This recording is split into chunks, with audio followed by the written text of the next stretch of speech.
ಒಬ್ಬ ತಂದೆ ಇಲ್ಲ ಅಂದ್ರೆ ಲೈಫ್ ಹೆಂಗಿರುತ್ತೆ ಅಂತ ಅವಾಗ ಸ್ಟಾರ್ಟ್ ಆಗಿದೆ. 6th ಸ್ಟ್ಯಾಂಡರ್ಡ್ ಇಂದಾನೆ ಸ್ಟಾರ್ಟ್ ಆಯ್ತು.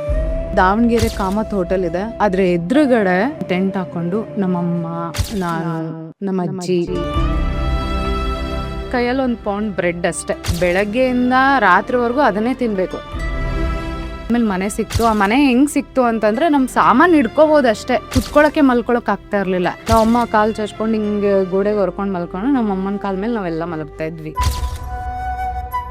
ಸೀಮೆಣ್ಣೆ ತರಕ್ ದುಡ್ಡಿದ್ರೆ ಅಕ್ಕಿ ತರಕ್ ದುಡ್ಡು ಇರ್ತಾ ಇರ್ಲಿಲ್ಲ. ಅಕ್ಕಿ ತರಕ್ ದುಡ್ಡಿದ್ರೆ ತರಕಾರಿ ತರಕ್ಕೆ ದುಡ್ಡು. ಅನ್ನ ಒಂದ್ ಮಾಡ್ಕೊಂತ ಇದ್ವಿ. ಆ ಅನ್ನಕ್ಕೆ ಖಾರದ ಪುಡಿ ಕಲ್ಸೋದು. ಆ ಚಿಕ್ಕ ವಯಸ್ಸಲ್ಲಿ ಖಾರ ತಡ್ಕೊಳಕ್ಕಾಗಲ್ಲ, ಆದ್ರೂ ಅದನ್ನೇ ತಿಂತಾ ಇದ್ದಿದ್ದು. ಹೋದಾಗ ಹೆಂಗೆ ಅಂದ್ರೆ ನಾವು 3 ಜನ ಬೇರೆ ಕುತ್ಕೊಂತ ಇದ್ವಿ, ನಾನು ನನ್ನ ತಮ್ಮಂದ್ರು ಎಲ್ಲ. ಯಾಕೆಂದ್ರೆ ನಾವು ಊಟ ಏನ್ ತಂದಿದ್ವಿ ಯಾರಿಗೂ ಗೊತ್ತಾಗ್ಬಾರ್ದಲ್ಲ. ಸೊ ಹಂಗಾಗಿ ಊಟ ಏನಿತ್ತು ಗೊತ್ತಾ,